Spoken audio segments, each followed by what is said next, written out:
యేసుక్రీస్తు వారి అతి శ్రేష్టమైన నామమునకు మహిమ కలుగును గాక. ఈ జూన్ నెల 3వ ఆదివారపు ఆరాధన కార్యక్రమానికి విచ్చేసిన మీ అందరికీ శుభాలు తెలియజేస్తూ దేవుని కృప మనందరికి తోడేయుడులాగా ఒకసారి రెండు చేతుల పైకెత్తి స్తోత్రం చెప్దాం. హల్లెలూయా. చాలా సంతోషం. ముఖ్యంగా లోపల ఉన్న వారికి కానీ బయట ఉన్న వారికి కానీ కొంచెం వినండి. మే నెల 2వ ఆదివారాన్ని మదర్స్ డే అని పిలుస్తారు.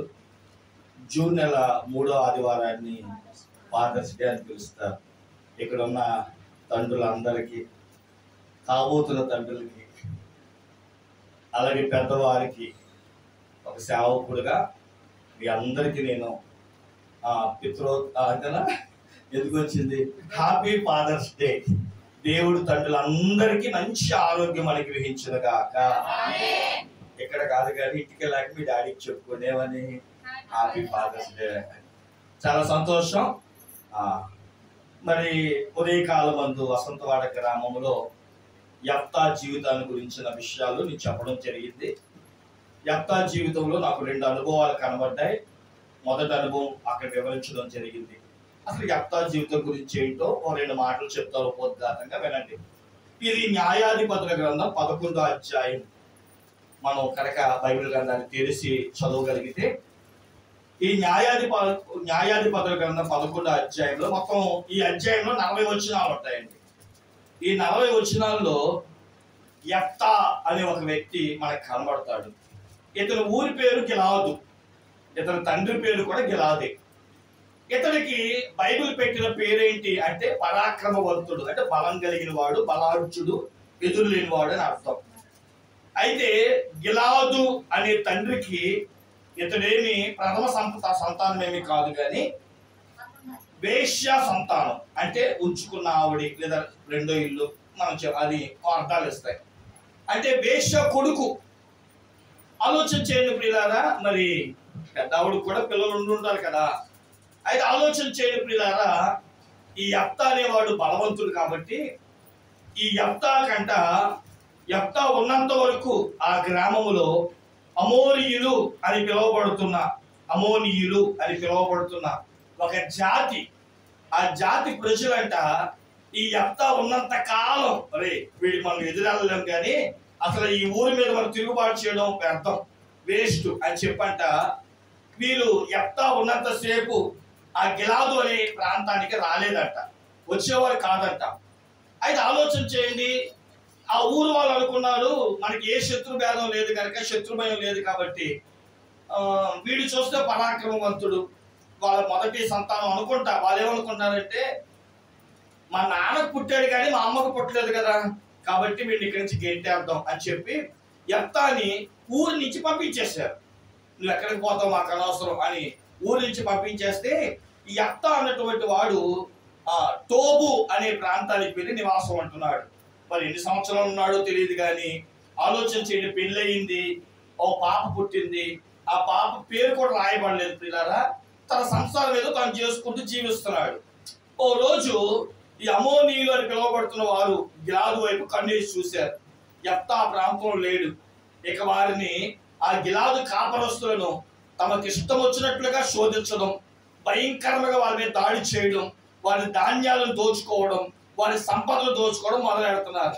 ఆలోచన చేయండి, ఆ ఊరి పెద్దలకే కానివ్వండి, ఆ గిలాదు యొక్క తండ్రికి పుట్టిన బిడ్డలే కానివ్వండి, వీళ్ళందరూ నిర్ణయానికి వచ్చారు, అరే బాబు, యెఫ్తాను చూసి మనం ఏదో అనుకున్నాం, కానీ యెఫ్తా ఉన్నంత వరకు మన ప్రాంతానికి ఈ శత్రువుడు రాలేదు, కాబట్టి ఏం చేద్దామంటే వెళ్ళి కాలువలో పట్టుకొని మళ్ళీ తెచ్చుకుందాం అని చెప్పి అందరూ కూడా అనుకొని బయలుదేరాడు. టోబు ప్రాంతానికి వెళ్ళి యెఫ్తా దగ్గరికి వెళ్ళి మాట్లాడతాడు. యెఫ్తా అంటాడు కదా, మొన్నేమని గెట్టేశారు, మరి ఏ మొహం పెట్టుకొని రాను, నేనేమైనా ఊరి పెద్దన, అధికారిన, డబ్బున్నవాడినా, సంపద కలిగిన వాడినా, నా మాట మీరు వింటారా ఏంటి అన్నట్లుగా మాట్లాడతారు అనుకున్న బాధను చెప్పుకుంటే ఆ ఊరి ప్రజలందరూ ఒక తీర్మానానికి వచ్చారంట. అదేంటంటే, అరే బాబు, నువ్వు కనుక అమోనీయులను కనుక మా మధ్య నుంచి లేకుండా తరిమేస్తే నువ్వే మాకు అధిపతివి, నువ్వే మాకు న్యాయాధిపతివి, నువ్వే మాకు అధికారివి అని అన్నట్లుగా మా మీద నిలబడి చేయి, నీ ఇష్టం అన్నట్లుగా ప్రేమ దేవుని బిడ్డలారా ఒక సమాచారం, ఒక అధికారం యెఫ్తాకి ఇచ్చేటప్పటికి, సరే ఇంతమంది నా దగ్గరికి వచ్చారు బాగోదు అనే ఉద్దేశంతో మళ్ళీ తిరిగి గిలాదు ప్రాంతానికి బయలుదేరుతాడు. మార్గ మధ్యంలో మిస్పా అనే ప్రాంతానికి వచ్చినప్పుడు అది దేవాలయం, మనందరికి తెలుసు. దేవుడి గుడిలో ప్రార్థన చేసుకుంటానని చెప్పి ఆలోచన చేయని మిస్పాలో దేవుని సందులో ప్రార్థన చేసుకొని, అయ్యా మరి తిరిగి నేను మళ్ళీ గిలాదు ప్రాంతానికి వెళ్తున్నాను, అమోనీయులతో యుద్ధం చేయాలంట.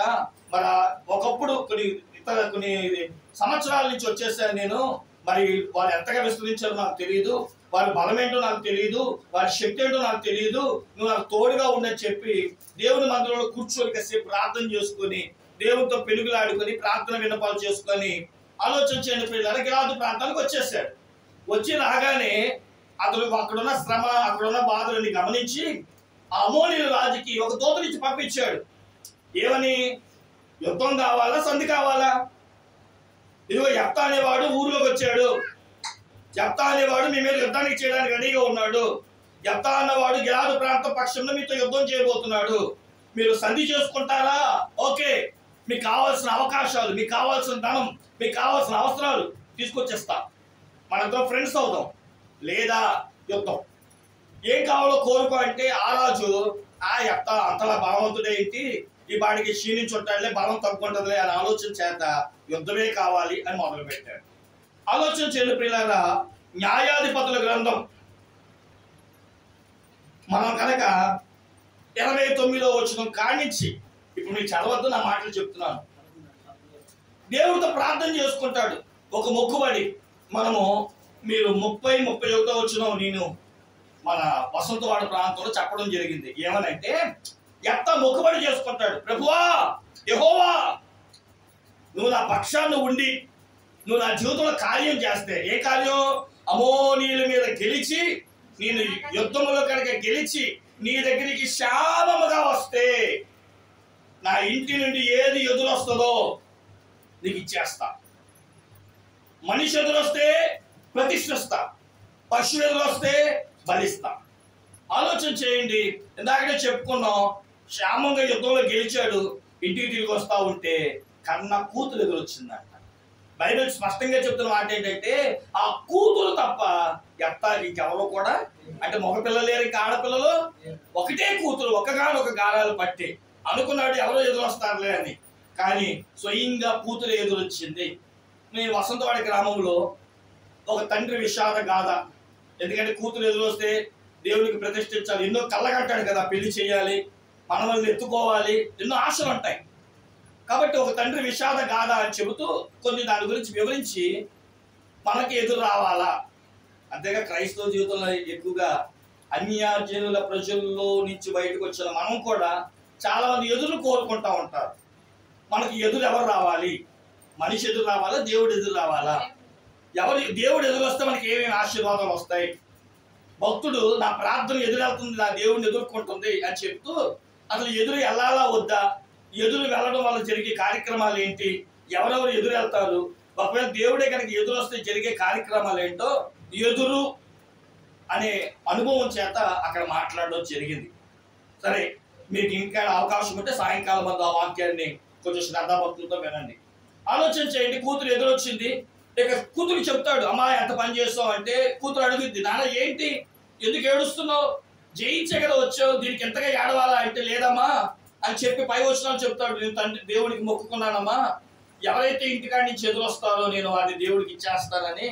నువ్వెందుకు వచ్చావమ్మా రాక రాక, నేను ఏ పశువో ఏ పనోడో లేదంటే ఏ ఇతరులు వస్తారు అనుకున్నాను, కానీ నువ్వెందుకు ఎదురొచ్చావమ్మా అని ఏడుస్తాడు. అప్పుడు కూతురు చెప్తున్న సమాధానమే ఈరోజు మన మూలవాక్యం. చదువుదాం పిల్లలండి. న్యాయాధిపతుల గ్రంథం 11వ అధ్యాయం 37వ వచనం కాడి చదువుదాం. మరియు ఆమె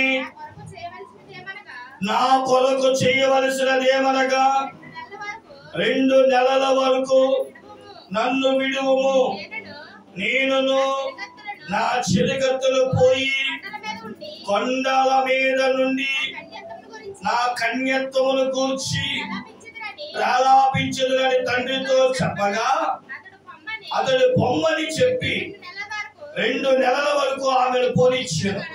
కనుక ఆమె తన చెలికత్తెలతో కూడా పోయి కొండ మీద తన కన్యత్వమును గూర్చి ప్రాలాపించెను. ఇది ఈరోజు మన మూలవాక్యం.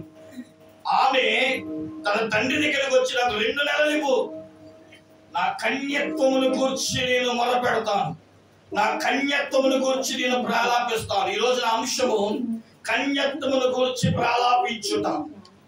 ఎందుకు దీని గురించి చెప్పాలి అని అంటే, ఒకసారి 39-40 వచనాలు కూడా చదివేశాక మనం వాక్యంలోకి వెళ్దాం.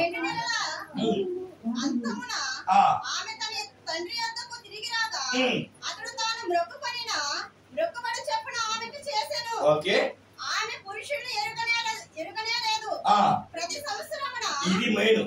ప్రతి సంవత్సరమున ఇశ్రాయేలు కుమార్తెలు 4 దినములు గిలాదు దేశస్థుడైన యెఫ్తా కుమార్తెను, అది ఏంటంటే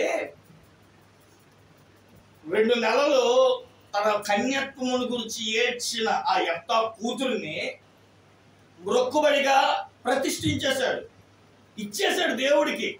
నన్స్ అంటారు, మన స్కూల్లో ఇప్పుడు చూస్తాం కదా, పెళ్లి కాకుండా దేవుని కొరకు సమర్పించబడ్డం, ప్రతిష్ఠించాడు. ఆలోచించేది చాలా మంది అంటారు చంపేశారేమో బలిచ్చేసారేమో అనుకుంటారు. అక్కడ 2 మాటలు అన్నాడు. మనం ఇంటికి లేక 30-31 వచనాల్లో యెహోవాకు ప్రతిష్ఠించదును లేదా దహన బలి అర్పించదును. ప్రతిష్ఠత ఉంది, దహన బలి ఉంది. ఈ విషయాన్ని గమనించాలి చాలా జాగ్రత్తగా. సరే, 2 నెలలు తన కన్యత్వమును గురించి ప్రాలాపించిన యెఫ్తా కుమార్తె తండ్రి దగ్గరికి వచ్చి తండ్రికి సమర్పించుకున్నప్పుడు తండ్రి తాను మొక్కుకున్న దాన్ని చెల్లించేశాడు. అయితే ప్రతి సంవత్సరం అంట ఇశ్రాయేలీయుల సర్వ సమాజం అంట 4 రోజులు, వినాలి చాలా జాగ్రత్తగా, ఎన్ని రోజులండి? 4 రోజులు ఈ యెఫ్తా కుమార్తె గురించి, ఆమె ఏ విధముగా అయితే తన కన్యత్వాన్ని గురించి ప్రాలాపించిందో ఇశ్రాయేలీయులు ఒక అలవాటు చేసుకున్నారంట. అదేంటంటే ప్రతి సంవత్సరం ఒక నెలలో 4 రోజులు మా కన్యత్వాన్ని గురించి కూడా మేము ఏడుస్తాం అని చెప్పి యెఫ్తా కుమార్తెను ఏం చేశారంటే ప్రసిద్ధి చేశారు. ఇక్కడ మనం ఒక మాట మాట్లాడుకోవాలి. ఈ మాట చెప్పడానికి ఒక మాట కొంచెం ఇబ్బందిగా అనిపించినా నేను కూడా ఒక తండ్రి స్థానంలో ఉన్నాను కాబట్టి సంఘమైన మీకు ఈ విషయాలు చెప్పడం చాలా ధర్మం. కొంచెం మాట ఇబ్బందిగా ఉండొచ్చు, కానీ వినాలి కొంచెం జాగ్రత్తగా. కన్యత్వము, దాని గురించి నేను చెప్పక్కర్లేదు. స్త్రీకి వయసు వచ్చిన తరువాత ప్రాముఖ్యమైన జీవితం ఏమైనా ఉన్నదంటే తన కన్యత్వాన్ని కాపాడుకుంటా. వివాహమైన తరువాతనే తప్ప బైబిల్ చెప్తుంది పాన్ పంట కలంకము చేయకూడదు. కాబట్టి ప్రియులారా, అయితే ఇక్కడ కన్యత్వము అంటే అర్థం ఏంటి? కన్యత్వం అంటే కన్యత్వమేనా? మనకి తెలిసిన భాషేనా? దేని గురించి మనం ఏడవాలి? పురుషులు అనుకుంటారు నాకే కన్యత్వం ఉంది అనుకుంటా, అది స్త్రీకి కదా అని అనుకుంటా. అసలు బైబిల్ గ్రంథములో కన్యత్వాన్ని గురించి ఎందుకు ఏడవాలి అంటే ఆలోచించండి. ఈ రోజు మరి 2024 సంవత్సరం కన్యత్వము అనగానే కొంచెం పల్లెటూరులో అయితే కొంచెం దాని గురించి ఆ అనుభవం చాలా జాగ్రత్త ఉంటుందేమో, కానీ సిటీకి వెళ్ళామనుకోండి విచ్చలు పెడతాం. ఇక దాని గురించి మనం మాట్లాడుకోవక్కర్లా. అయితే బైబిల్ చెప్తున్న ఒక మాట, ఎందుకు ఈరోజు మనము యెఫ్తా కుమార్తె వలె కన్యత్వాన్ని గురించి ప్రాలాపించాలి? అపోస్తలుడైన పౌలు కొరింథీ భక్తుడు, మరి అపోస్తలుడైన పౌలు కొరింథీ సంఘంతో మాట మాట్లాడాడు. చదవన మాట, కొరింథీయులకు రాసిన 2వ గ్రంథము 11వ అధ్యాయము 2-3 వచనాలు.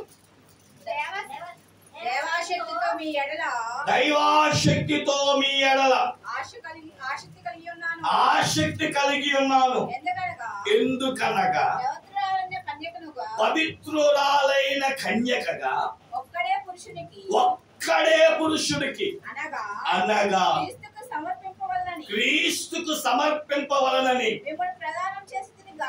ఆలోచన చేయండి, మన కన్యత్వములు దేనికి అంటే నా పురుషుడైన యేసుకు నా కన్యత్వం దక్కాలి. ఆలోచన చేయండి. అందుకనే దేవుడు మనందరినీ ప్రదానము చేసుకోవడానికి ఇష్టపడ్డాడంట. కానీ జరిగిన సంఘటన ఏంటి? సర్పము తన కుయుక్తి చేత అవ్వను మోసపరిచినట్లు మీ మనస్సును చెరపబడి తప్పుగా అనుకోకండి. కన్యత్వాలు చెరపబడుతున్నాయి అంటే చాలమ్మా చాలు. కన్యత్వం అంటే అర్థం ఏంటంటే మనస్సు. చెప్పండి ఏంటంటే అది అర్థమైంది ఇప్పుడు.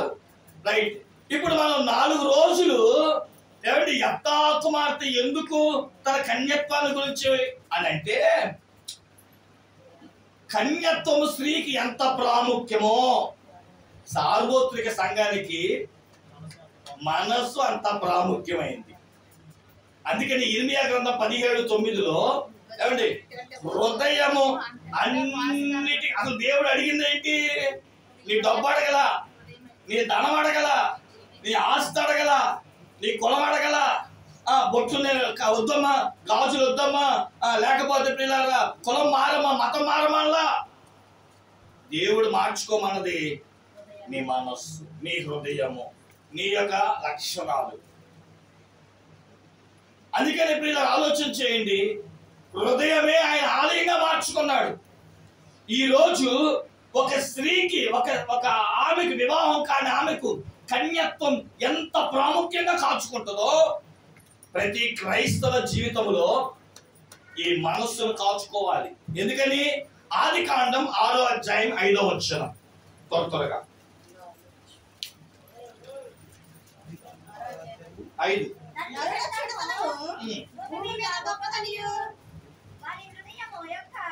వారి హృదయము యొక్క తలంపులలోని ఊహ అంతయు ఎల్లప్పుడు అది.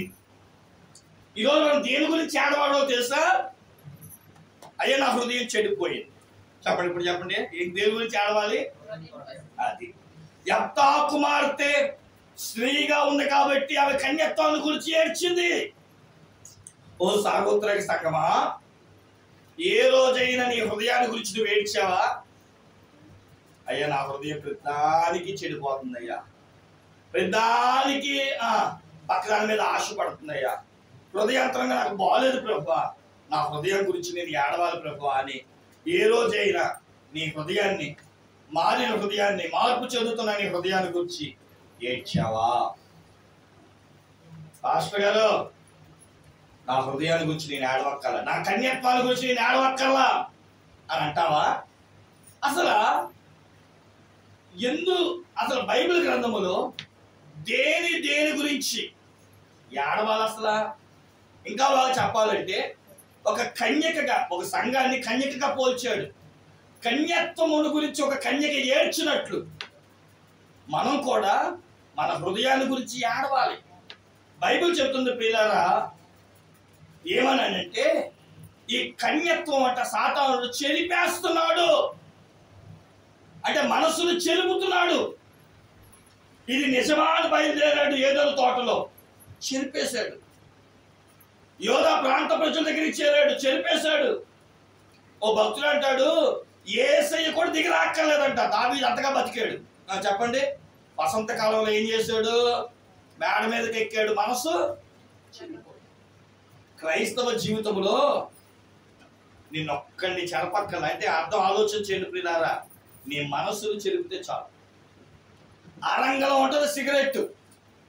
చెప్పండి, మనిషిని ఏం చేస్తుంది? 6 అడుగులు మనిషిని పాడు చేస్తుంది. 90 ఉంటుంది. చెప్పండి, మనిషిని ఊపుతుంది. ఈ లోకంలో ప్రియులారా మనుష్యుల యొక్క మనసే కన్యత్వం. అందుకని ఆడవాలి. బైబిల్ గ్రంథంలో అసలు ఎందుకు కన్యత్వం గురించి ఎందుకు ప్రారంభించారో కొన్ని మాటలు మీకు చెప్తాను. దాన్ని బట్టి నువ్వు 4 రోజులే టైం తీసుకుంటావో 2 రోజులే టైం తీసుకుంటావో, అబ్బా నేను dare and dash and pastor గారు అని అంటావు, నీ ఇష్టం. చూడండి పిల్లలు, బైబిల్ గ్రంథంలో కొన్ని మాటలు ఉన్నాయి. ఇర్మియా గ్రంథము త్వరగా 2వ అధ్యాయము 32వ వచనం.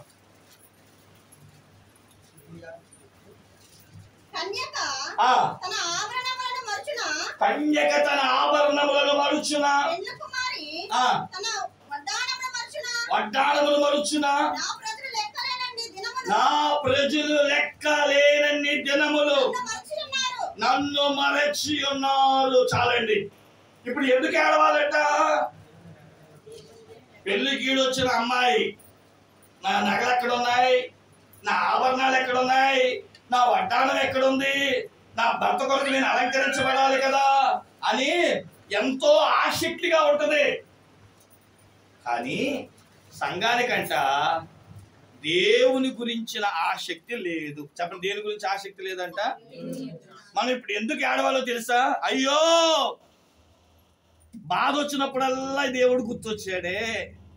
మరి బాధ లేకపోతే? ఇప్పుడు ఒక మాట చెప్తాను. క్రైస్తవ జీవితంలో మనం దేని గురించి ఏడవాలో తెలుసా? ఒక మనసు చెడిపోవడం అంటే, ఒకసారి ద్వితీయోపదేశ కాండం 8వ అధ్యాయంలో ఓ చక్కటి మాట రాయబడిందండి. 12-13 వచనాల్లో మోషేతో దేవుడే చెప్పిస్తాడు ఈ మాటలో. ద్వితీయోపదేశ కాండం 8, 12, 13 వచనాలు. మంచి ఇల్లు కట్టించుకో, వాటిలో నివాసం చేయి, నీ పశువులు, నీ గొర్రె మేకలు వృద్ధి అయి నీకు వెండి బంగారములు విస్తరించి నీకు కలిగినదంతయు వర్ధిల్లినప్పుడు నీ మనసు మదించి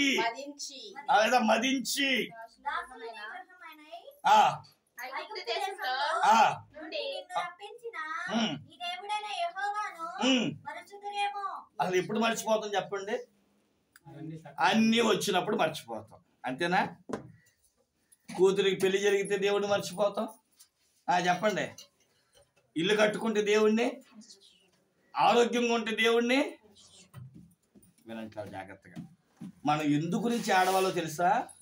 దేవుణ్ణి మర్చిపోయానా? ఏ రోజైనా, ఏ సందర్భంలో అయినా దేవుణ్ణి మర్చిపోయానా?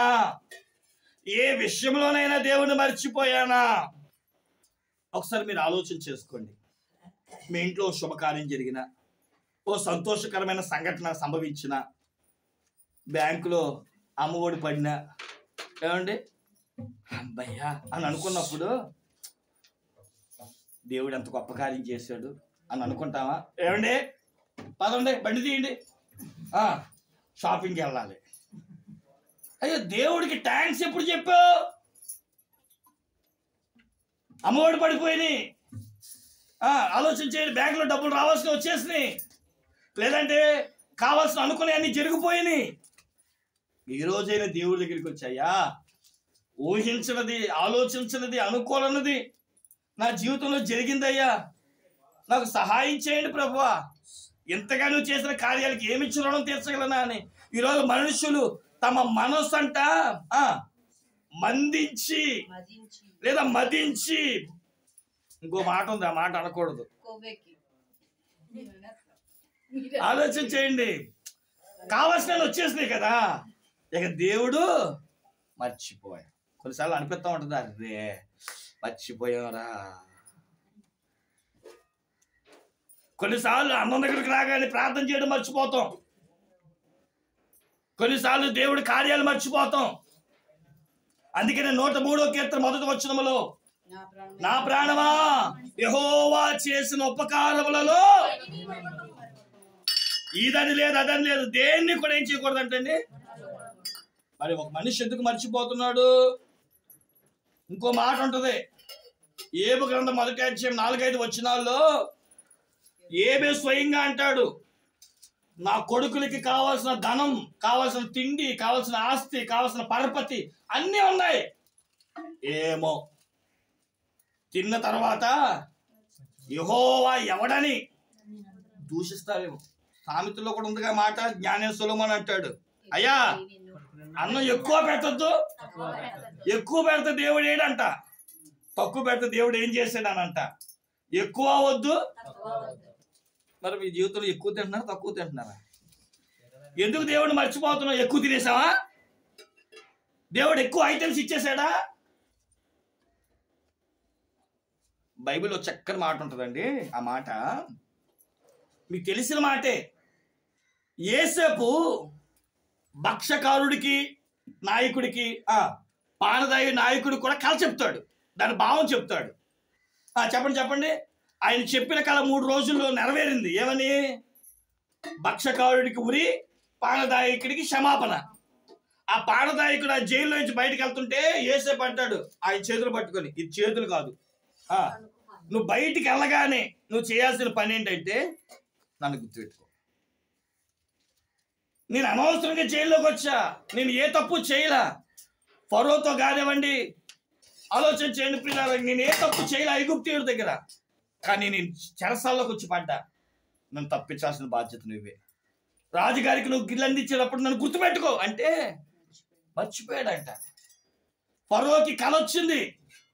ఆ కళ భావం తెలియక బాధపడుతుంటే ఆదికాండం ప్రియులారా, మీరు ఇంటికి వెళ్ళాక 41వ అధ్యాయం చదువుకోండి. అక్కడ ఏమంటారు తెలుసా? ఆ మర్చిపోవడానికి గురించి ఆ పానదాయకుడు చెప్తున్న మాట, అయ్యో నేను పాపము చేసి తిని. మర్చిపోవడం అంటే ఏంటి చెప్పండి? దేవుణ్ణి ఏ విషయంలో మనం తప్పిపోయామో అది పాపము.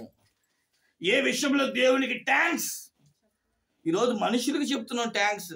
ఒరే దేవుళ్ళ ఆదుకున్నావురా, 10,000 సాయం చేస్తావురా, దేవుళ్ళ ఆదుకొని మాట సాయం చేస్తావురా, దేవుళ్ళలాగా నిలబడిపోయేవరా నా కోసం అంటాం. కానీ దేవుడే నిలబడితే, దేవుడే కార్యం చేస్తే, ఊహించినది జరిగిస్తా ఉంటే చెప్పండి, దేవుడికి ఏం చెప్పం మనం? నీవు చేసిన ఉపకారం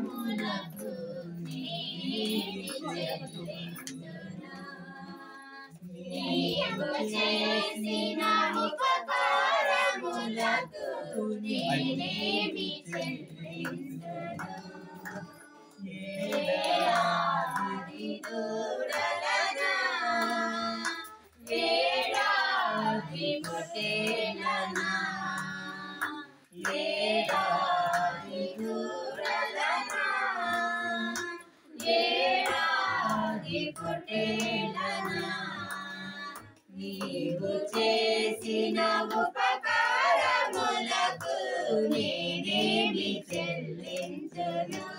ఆలోచన చేయడం ప్రియులారా, యెషయాలో ఉంది కదా, ఆకాశమా ఆలకించుము, భూమి చెవి యొగ్గుము, నేను పిల్లల్ని కని పెంచి పెద్దోళ్ళు చేసా, ఇప్పుడు నన్ను మర్చిపోయా. ఈరోజు ఫాదర్స్ డేకి పిల్లల ఫాదర్కి కృతజ్ఞత చెప్పడం మర్చిపోతున్నారు. చెప్పావమ్మా ఫాదర్స్ డేకి? ఏమో మదర్స్ డేకి మదర్ గుర్తుండట్లా, సంవత్సరానికి వచ్చి ఓ డే గుర్తుండట్లా, మర్చిపోయాం. ఈరోజు ప్రియులారా భోజనం మర్చిపోయావా? పొద్దున్న టిఫిన్ మర్చిపోయావా? కట్టుకోవడానికి బట్టలు మర్చిపోయావా? ఆలోచించాలి. ఏం మర్చిపోతున్నావు? దేవుడిని మర్చిపోతున్నావా? అయితే దేవుడు అదే చెప్తున్నాడు. నువ్వు ఎందుకు దేవుడి దగ్గర ఏడవాలో తెలుసా? అయ్యా ఈ మనసు చెదిరిపోయిందయ్యా, కొంచెం బాగా పెడుతున్నావేమో, కొంచెం ఎక్కువ అయ్యిందయ్యా, అందుకే నిన్ను మర్చిపోయా. కొన్నిసార్లు ప్రార్థన చేయడం మర్చిపోతారు, కొన్నిసార్లు దేవుని మందిరాన్ని మర్చిపోతారు. అయ్యో ఆదివారమా, మర్చిపోయా. ఆలోచన చేయండి ప్రియులారా, యెహోవాను మరచువారులారా మీకు శ్రమ. బైబిల్లో కీర్తన 19లో చివరి వచనం ఒకసారి చదవండి, ఏముంది అక్కడ? ఇవి నా మాటలు కాదండి, కీర్తన గ్రంథం 19వ అధ్యాయము 9వ అధ్యాయం 9వ అధ్యాయం 17వ వచనం.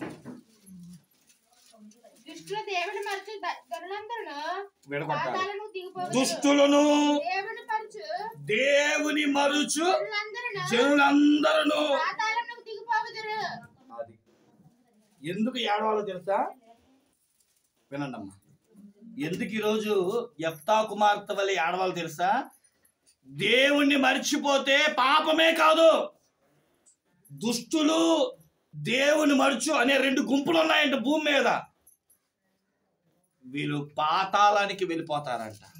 అంటే అర్థం చేసుకోండి, దేవుణ్ణి మరిచేవారు పాతాళానికి వెళ్ళిపోతారని తెలిసి ఇప్పుడు దేని గురించి ఏడవాలంట? అయ్యో నా మనసు చెడిపోయింది కాబట్టి పాతాళము నుండి తప్పించు నా దేవుని దగ్గర నేను ఏడవాలి అని చెప్పంట దేవుణ్ణి మరుచు. ఒక కన్యక ఆభరణాలు మర్చిపోనట్టు క్రైస్తవుడు దేవుణ్ణి మర్చిపోకూడదు. అందుకని మర్చిపోయావేమో, యెఫ్తా కుమార్తె వలె నీవు కూడా ఏం చేయాలంటండి? ఏడవాలి. ప్రభువా, ఏ విషయంలో మర్చిపోయావో నన్ను క్షమించమని యెఫ్తా కుమార్తె కన్యత్వాన్ని గురించి ఏడ్చినట్లు నీవు నీ మనసు గురించి, మరిచిన అనుభవాల గురించి దేవుడి దగ్గర ఏడవాలి. ఇక రెండో అనుభవం దగ్గరికి వస్తున్నాను చూడండి. ఇక రెండో అనుభవంలో చెప్తున్నాడు. సామెతల గ్రంథం ఆగురు చెప్తున్న మాట 30వ అధ్యాయం 18-19 వచనాలు. నా బుద్ధికి మించిన 3 కలవు, నేను గ్రహింపలేనివి 4 కలవు. అవేమనగా అంతరిక్షముల పక్షి జాడ, బండ మీద సర్పము జాడ, నడ సముద్రములో ఓడ జాడ, కన్యకతో పురుషుని. మనకు కావాల్సిన కన్యక. కన్యక ఏం మర్చిపోదంట? పురుషుణ్ణి మర్చిపోదు. జాడ అంటే అడుగులు అని అర్థం. జాడ అని అంటే వెంబడించిన గుర్తులు. కన్యక ఎక్కడ ఉంటుందో పురుషుడు అక్కడ ఉంటాడు. సహజం, నైజం అది. సంఘం ఎక్కడ ఉంటుందో యేసు అక్కడ ఉంటాడు. ఈ సంఘంలోనంటండి ఏ మాట్లాడినా, ఏ పాట పాడినా ఏం కనబడుతున్నాయంట? మీకు అర్థమయ్యేది చెప్తాను. రే, వీడు మాట్లాడుతూ ఉంటే అచ్చం వాళ్ళ తాత మాట్లాడినట్లేదా అంటే అర్థమైన పోలికలు కనబడుతున్నాయి. మరి ఈరోజు నువ్వు మాట్లాడుతుంటే ఏసే మాటలు నీ నోటంటే వస్తున్నాయా? నీ మాటల్లో యేసయ్య అనుభవం కలుగుతుందా? చెప్తాను, కొంచెం వినండి. మనకు సామెత ఉందగా, 6 నెలల సావాసం చేస్తానంట. పచ్చి అబద్ధం. అబద్ధం నిజమా? మాట్లాడలేదమ్మా. 6 నెలల సావాసం చేస్తే ఆడు ఈడు అవుతాడా? అవడా? అవుతాడా? అవుతాడా? వాళ్ళు చేతులు ఎత్తండి. అవరాన్న వాళ్ళు చేతులు ఎత్తండి ఒకసారి. మీరు బాగా తెలివైన వాళ్ళు అనుకుంటారు. అది ఎత్తట్లా అంటే నా ఉద్దేశం ఏంటంటే 6 నెలలు సావాసం చేస్తే ఆడు ఈడు ఎలా అవుతాడు అంటే, నువ్వు చర్చికి వచ్చి 10 సంవత్సరాలు అయిందిగా, మరి ఒక్క బుద్ధి రాలేదు నీకు? ఏసే బుద్ధి? ఆయన ప్రేమ రాలా, ఆయన మనసు రాలా, ఆయన లక్షణాలు రాలా? అందుకే నా డౌట్ వచ్చింది. 6 నెలల మనుషులతో సావాసం చేస్తే ఆడు ఈడు అవుతాడంట. నా సేవా జీవితం 14 సంవత్సరాలు. వచ్చి సంవత్సరం అయినా, 2 సంవత్సరాలు అయినా, 3 సంవత్సరాలు అయిందో అది నీ వయస్సు. ఏది దేవుళ్ళు ఎదిగే వయసును బట్టి చెప్తున్నా. మరి దేవుడి యొక్క బుద్ధి నీకు ఎందుకు రాలా అంటే, నాకు ఎందుకు రాలేదు బాస అంటావేమో. నువ్వు మాట్లాడుతూ ఉంటే ఏసే మాట ఒక్కటి రావట్లేదు నీ నోటంటే, అది బాధ. నువ్వు పాడుతూ ఉంటే ఒక్క దేవుని పాట రావట్లేదు, అందుకే నేను ఏడ్చేది. ఆయన బుద్ధులు, ఆయన మాటలు రావట్లేదేంటి? నేను ఆశపడతా ఉంటా, నా సంఘం ఎప్పుడైనా మాట్లాడుతూ ఉంటే దేవుని వాక్యం వారి నోటంతో వస్తుందేమోనని. అర్థమవుతుంది నా మాటలో? చెప్తాం వినండి. నేను ఎవరితో మాట్లాడాను అనుకోండి, అమ్మ ఇక్కడ ఉండకూడదు కదమ్మా అంటే, అమ్మ చాలా జాగ్రత్తగా ఉండమ్మా అంటే, ఇలా అనుకుంటా నేను. ఏ విషయంలో అయినా సరే, ఏ విషయంలో అయినా సరే దేవుని యొక్క వాక్యం కానీ, దేవుని మాటలు కానీ మీ నోటంతో వస్తాయేమో, వాక్యానుసారంగా మాట్లాడతారేమో.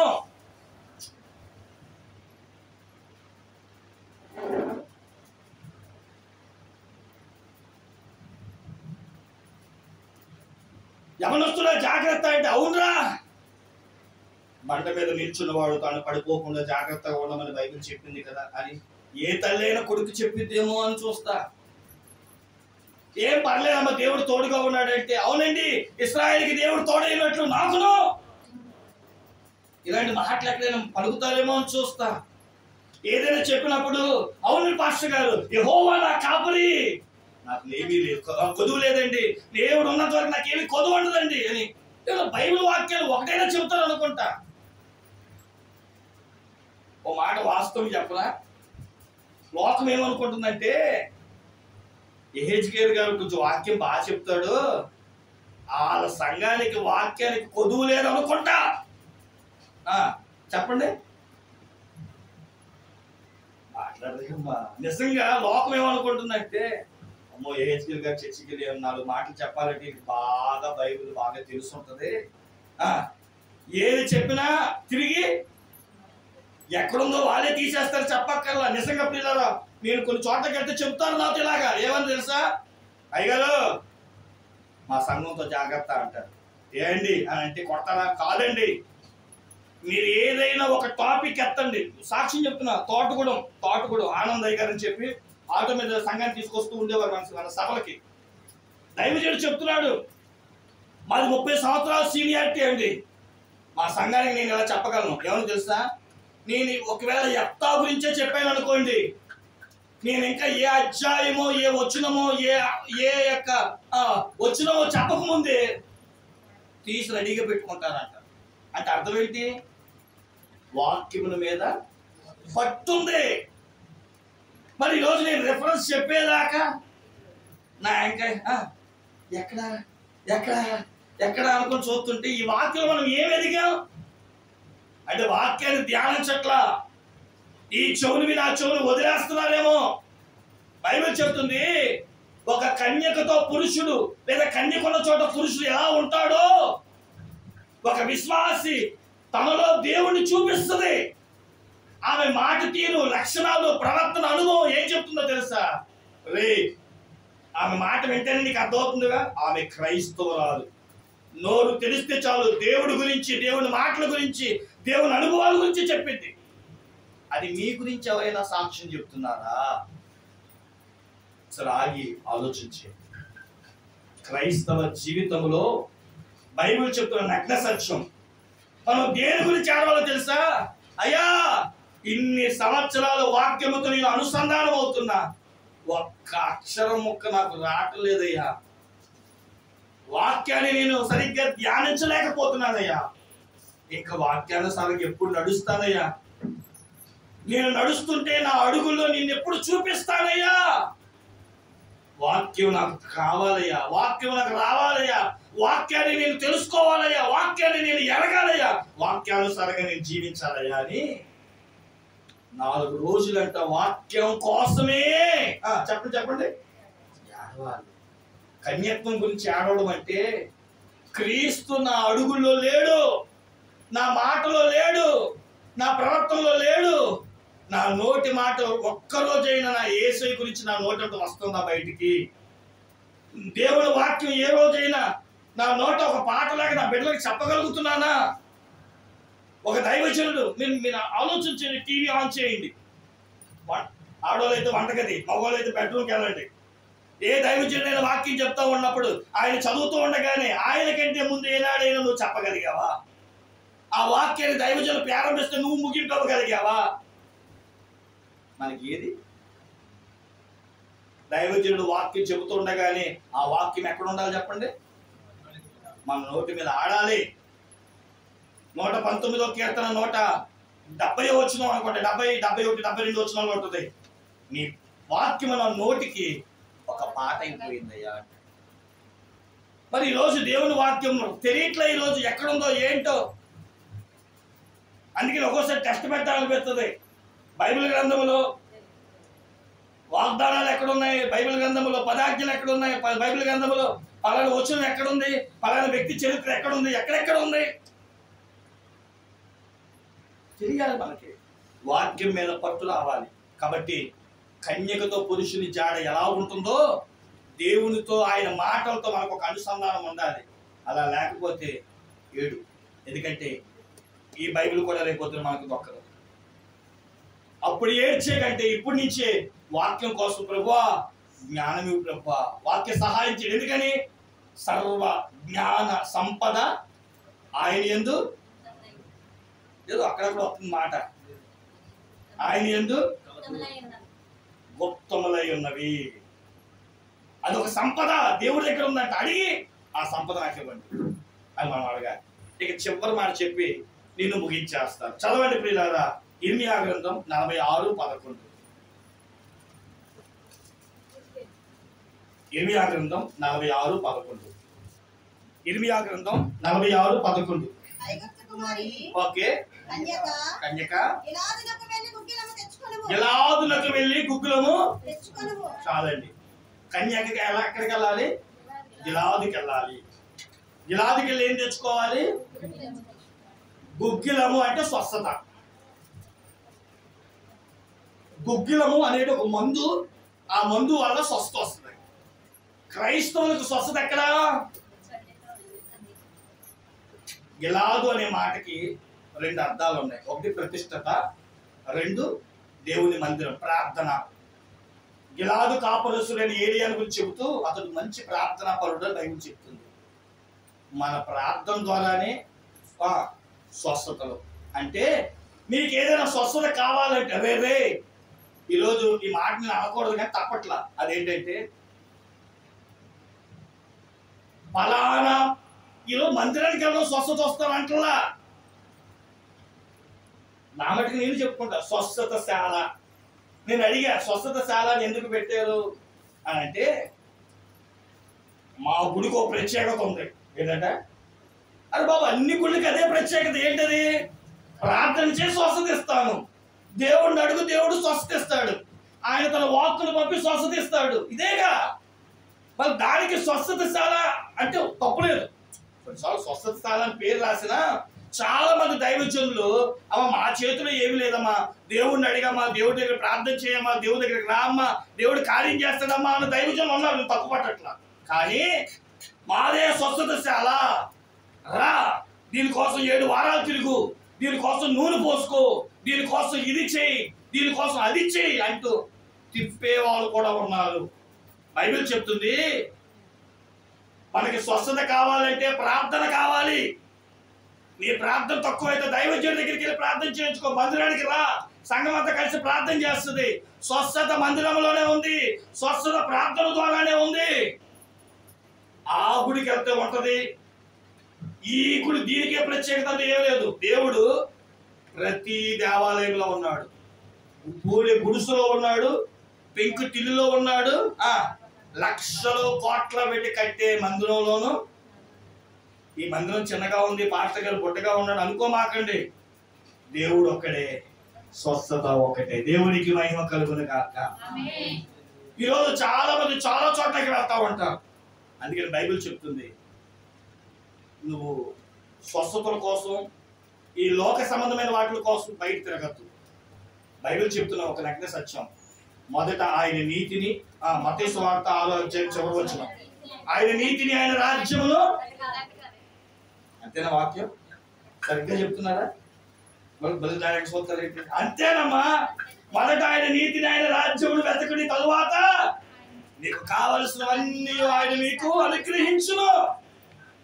కొన్నిసార్లు నేను చెప్పేది రైటా కాదా అని పూర్తి చెయ్యాలి. ఎప్పుడైనా తర్వాత గుర్తుపెట్టుకోండి, కోర్టులో ఆయన వాదిస్తేనే న్యాయం దొరికిద్ది. తప్పో ఒప్పో ఏం చేయాలి? దానికోసమే సెక్షన్స్, దానికోసమే వారాలు తిప్పుతాడు. ఎందుకని? వాళ్ళ పని పాట కాదు. కనీసం వచ్చే వారం అయినా సరే మంచి సాక్ష్యాన్ని తీసుకొచ్చి న్యాయాన్ని గెలిపించాలని.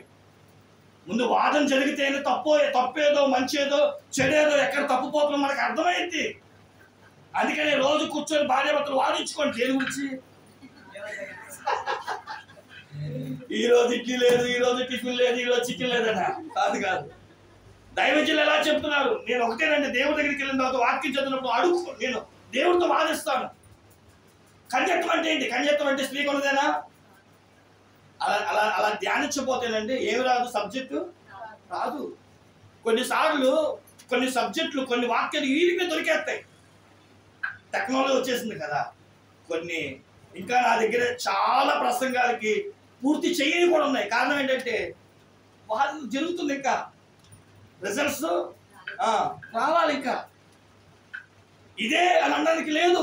కాబట్టి మీరు ఆలోచన చేయండి, కూర్చొని ధ్యానించాలి. అందుకని బైబిల్ చెబుతుంది దేని గురించి ఏడవాలి ఒక వ్యక్తి అంటే, ఒక స్త్రీ కన్యత్వాల గురించి ఏడ్చినట్లు ప్రతి విశ్వాసి నేను దేవుణ్ణి మరిచానా ఏ రోజైనా గుర్తు చేసుకొని ఒకవేళ మరిస్తే ప్రభువును క్షమించమని ఏడవాలి. రెండోది ఏంటి? నాలో దేవుడి పోలికలు కనబడుతున్నాయా? నా మాట తీరులో దేవుడు ఉన్నాడా, నా కంటి చూపులో దేవుడి లక్షణాలు కనబడుతున్నాయా, నన్ను చూస్తే దేవుడి లక్షణాలు కనబడుతున్నాయా. ఓ పిల్లోడు చూస్తే తాత లక్షణాలు కనబడుతున్నాయి, తండ్రి లక్షణాలు కనబడుతున్నాయి, మరి నన్ను చూస్తే దేవుడి లక్షణాలు. నిన్ను చూసిన వాళ్ళందరూ ఇవి దేవుని పెట్టాను అనలేకపోతుంది ఏంటి అంటే దేవుడు కాకుండా లోక లక్షణాలు ఉన్నాయి నీలో, అందుకని గమనించలేకపోతుంది లోకం. నువ్వు నడిచేటప్పుడు నీ మాటల్లోనూ నీ నడకలోను నీ చూపులోను దేవుడి యొక్క లక్షణాలు కనబడాలి. అలాగే మూడవది, నీ స్వస్థత వచ్చినా బాధ వచ్చినా వ్యాధి వచ్చినా మొదట దేవుడు తదుపరే ఏదైనా అన్నట్లుగా ప్రతి భారం దేని మీద మోపుతాం మనం, దేవుడి మీద మోపాలి.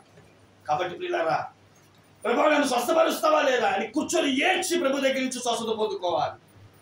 ఇలాగ ప్రియులారా మనం కొన్ని విషయాలు ఏడ్చి ఏం చేయాలంట, ప్రభు దగ్గర నుంచి జవాబు పొందాలి. ప్రభు కొరకు ప్రతిష్ఠిత జీవితం కలిగి ఉండాలి.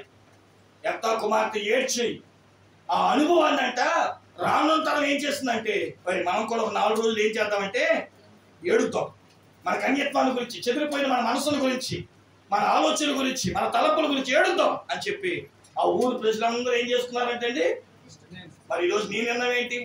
యేసుక్రీస్తు నా కొరకు మరణించాడు, సిలువ వేయబడ్డాడు, చనిపోయాడు, సమాధి చేయబడ్డాడు, తిరిగి లేచాడు అని నువ్వు నమ్మి విశ్వసిస్తే నా యేసు గురించి ఏడుస్తావుగా. అలా నమ్మక విశ్వసించక ఏదో వచ్చాను వెళ్ళాను అన్నట్లు ఉన్నంతసేపు నీ జీవితంలో ఎటువంటి ఆశీర్వాదాలు పొందవు. యెఫ్తా కుమార్తె చేసిన జీవితం యెఫ్తాతో ఆగిపోలేదు, యెఫ్తా కుమార్తెతో ఆగిపోలేదు.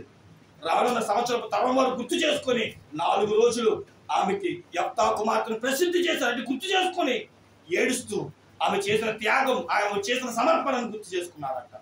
మనం కూడా దేవుని చిత్తమైతే ఉపవాస దినాలను ప్రతిష్ఠించుకొని దేవుని సన్నిధిలో ఏడుద్దాం, కన్నీరు కారుద్దాం, ప్రభు దగ్గర దేవుని పొందుకుందాం. దేవుడి మాటలు దీవించిన గాక.